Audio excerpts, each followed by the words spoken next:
बोलिए गोविंद भगवान की। भक्तों, जब वसुदेव जी ने तलवार पकड़ ली है, कहने लगे भोजराज कंस से, इससे जो भी संतान होगी मैं तुम्हें समर्पण करता जाऊंगा। अब मार दो या छोड़ दो, तुम्हारी मर्जी है। भोजराज कंस ने देवकी को मारा नहीं, छोड़ दिया। वसुदेव देवकी बटेश्वर नगरिया में पहुंचे हैं। धीरे धीरे समय गुजरने लगा। समय आने पर देवकी मैया ने पहली संतान को जन्म दिया।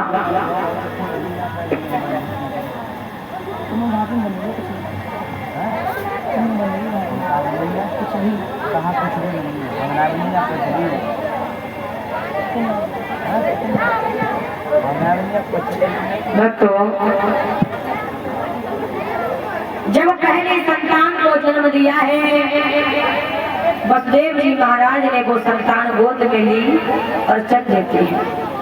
भोजराज कंस के पास लेकर के पहुंचे वसुदेव वहे, सारा मोह विसार बोले लो कंस से अपना दावाना। भोजराज कंस ने उस मासूम बच्चे के लिए गोद में उठा लिया। भोजराज कंस कहने लगा वसुदेव से, आप इसे ले जाओ, इसका पालन पोषण करना। जो आकाशवाणी हुई थी, वो आकाशवाणी ये हुई थी कि आठवीं जो संतान होगी वो मेरा काल होगी, इसलिए मेरा कुछ नहीं बिगाड़ा है, इसे ले जाओ। वसुदेव जी महाराज इस पुत्र को लेकर के चल देते हैं। देवकी मैया ने अपने लाला को देखा तो बड़ी प्रसन्न हो जाती है। मेरा भैया बड़ा अच्छा है, जो मेरे लाला को छोड़ दिया है। भक्तों, लौट पड़े वसुदेव बहे, ले अपना सुकुमार, तत्वमूर्ति नारद यहाँ करने लगे विचार। देव ऋषि नारद जी नारायण नारायण करते हुए भोजराज कंस के पास पहुंचे। भोजराज कंस ने देव ऋषि नारद जी के लिए देखा, उठ करके सम्मान किया है, भक्तों बैठने के लिए आसन दिया है। देव ऋषि नारद जी कहने लगे भोजराज कंसो, नारद बोले कंस राजे, क्यों दशा बिगड़ती जाती है, दिन है बसंत के खिलने के पर कली सिकुड़ती जाती है। शंका है काबू दुश्मन की, तो धावा करो हराए डालो, अंदर से कोई रोग बनो काऊ वैद को दवा कराए डालो। क्या हुआ, क्या चिंता व्याप रही है? भोजराज कंस कहने लगा देव ऋषि नारद, आपने वो आकाशवाणी नहीं सुनी थी, आठवीं संतान होगी वही मेरा काल होगी, और पहली संतान मैंने वापस कर दी है। देव ऋषि नारद जी कहने लगे भोजराज कंस, तुम्हारी तो बुद्धि खराब है, पहली संतान वापस क्यों कर दी, उसे मारा क्यों नहीं? कंस कहने लगा पहली संतान ने मेरा कुछ नहीं बिगाड़ा है, आकाशवाणी हुई थी आठवीं संतान मेरा काल जन्म लेगी, उसे हम नहीं मार सकते हैं। उसी समय देव ऋषि नारद जी विचार करने लगे, अगर ये भोजराज कंस बच्चों के ऊपर दया दिखाता जाएगा तो फिर इसके पापों का घड़ा जल्दी नहीं भरेगा, और जब पापों का घड़ा जल्दी नहीं भरेगा तो भगवान जल्दी अवतार नहीं लेंगे। और ये 51 रुपए श्री श्री 108 बाबा बुद्धगिरी महाराज आयोजक अखंड भारत के श्री महंत समस्त ग्रामवासी ये भगवान के दरबार में 51 रुपए अर्पण करते हैं। भगवान से कामना करूंगी, हे प्रभु हमारे बाबा के लिए अपने दर्शन प्रेम की चटनी अवश्य चखा देना। बोलिए सदगुरुदेव महाराज की। देव ऋषि नारद जी ने अपने हाथ में भक्त पुष्प उठाया है और कहने बोले भोजराज कंस से, बताओ इस पुष्प में कितनी पंखुड़ी है? आप लोग बताओ। नन्हे चाचा कहाँ देख रहे हैं? कहाँ देख रहे हैं?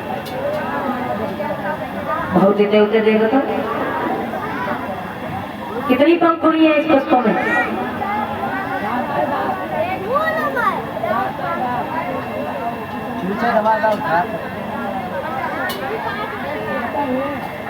यज्ञपति महाराज कितनी है? 5 7 उंगली का जोर से तो हम जानिए ना। 8।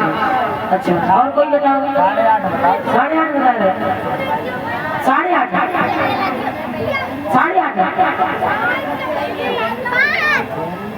पिछली बार जब कथा हुई थी तो बताया था, भूल गए इतनी जल्दी?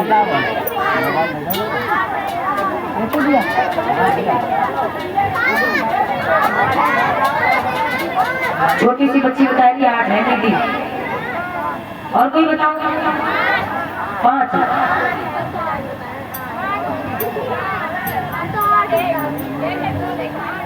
छोटी सी बच्ची ने सही बताया 8 है।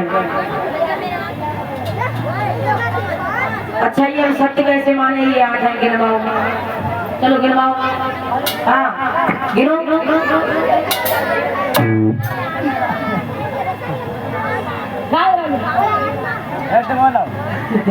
हाँ चलो गिनवाओ। हाँ एक हमका तो कम जाना है, बोलो। 1 2 3 4 कितनी है? यज्ञपति महाराज कह रहे 8.5।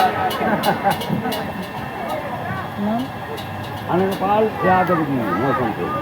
और ये 101 रुपए अनेक पाल यादव जी मौसमपुर से भगवान के दरबार में 101 रुपए अर्पण करते हैं। भगवान से कामना करूंगी हमारे चाचा जी के लिए अपने दर्शन अवश्य दिखा देना। कितनी है? 8। चलो अच्छा, इधर से नहीं, अब इधर से गिनते हैं, ठीक है? 1 2 3 4 5 6 7 इधर से ये पंखुड़ी 8वीं आई और इधर से ये पंखुड़ी 8वीं आई। चलो कोई बात नहीं, आपकी उल्टी गिनती गिनते हैं, ठीक है? उल्टी गिनती गिनो। 8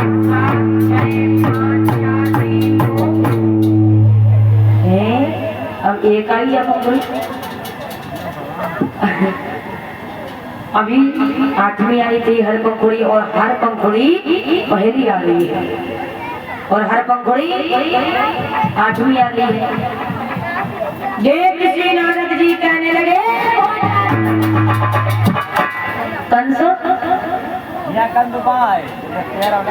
8वीं के चक्कर में मत पड़े रहना। पता नहीं कि कौन सी संतान तुम्हें जान से खत्म कर दे। सोई भोजराज कंस का सिर घूम गया।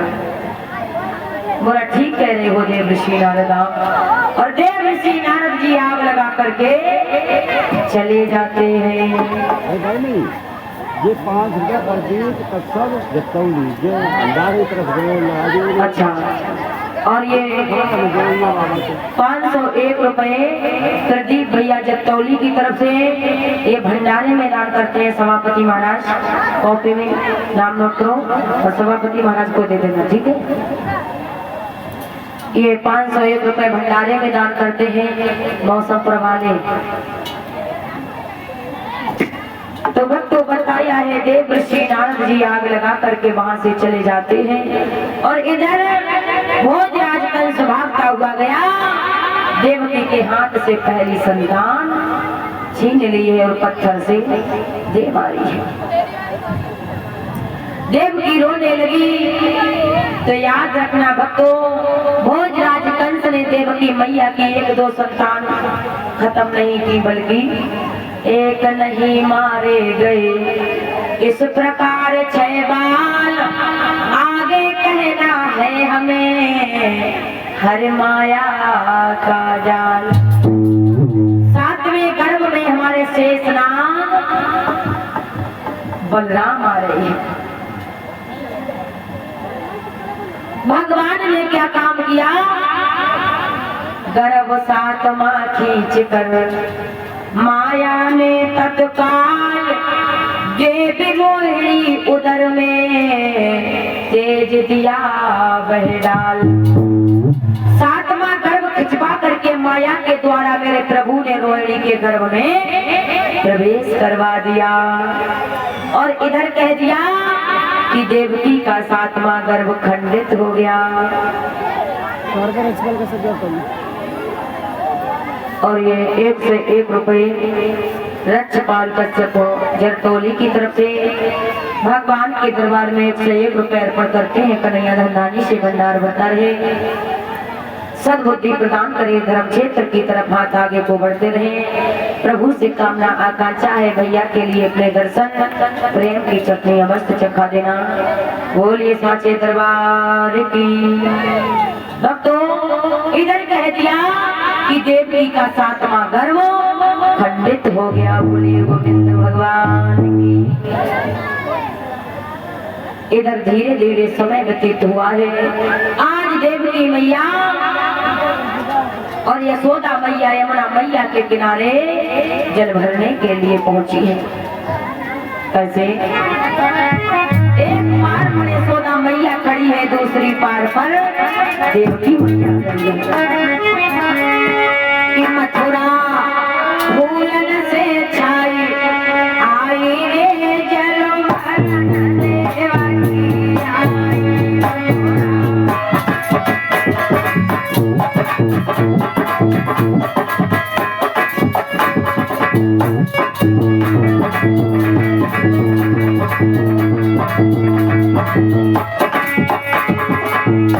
यशोदा मैया ने देवकी मैया को देखो, कहने लगी अरे बहना तेरे घर में काहे बात की कमी है, तू तो बड़ी पतली दुबली होती जा रही। बात तेरे घर सास लड़की है,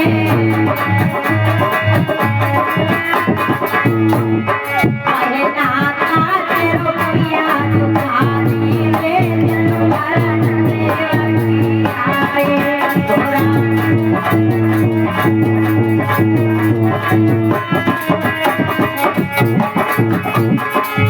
देवकी मैया कहने लगी बहना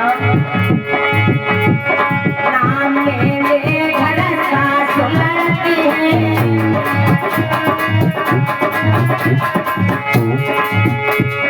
बहिना नाई मेरो पिया तुम्हारी ले भरन देवकी आए थोड़ा।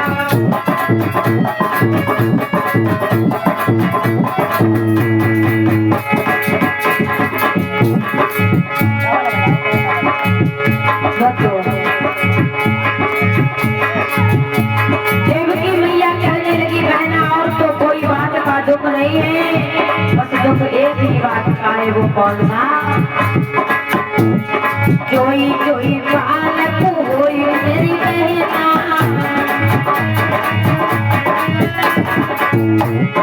आपको कल सुने तो धर्म भाई भरन देवकी आए थोड़ा।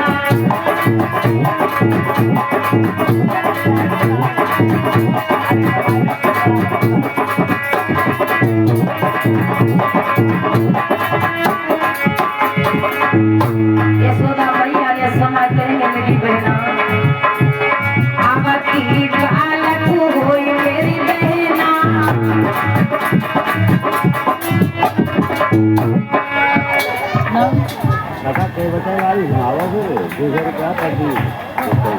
और ये 200 रुपए प्रदीप भैया जतौली की तरफ से।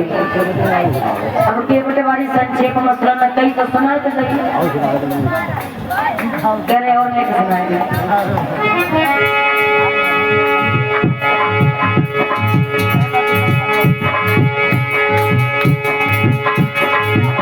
यशोदा मैया कहने लगी बहना आपकी बालक हुए मेरी बहना, पाको देव वो खुला पहुंचाई भरन देवकी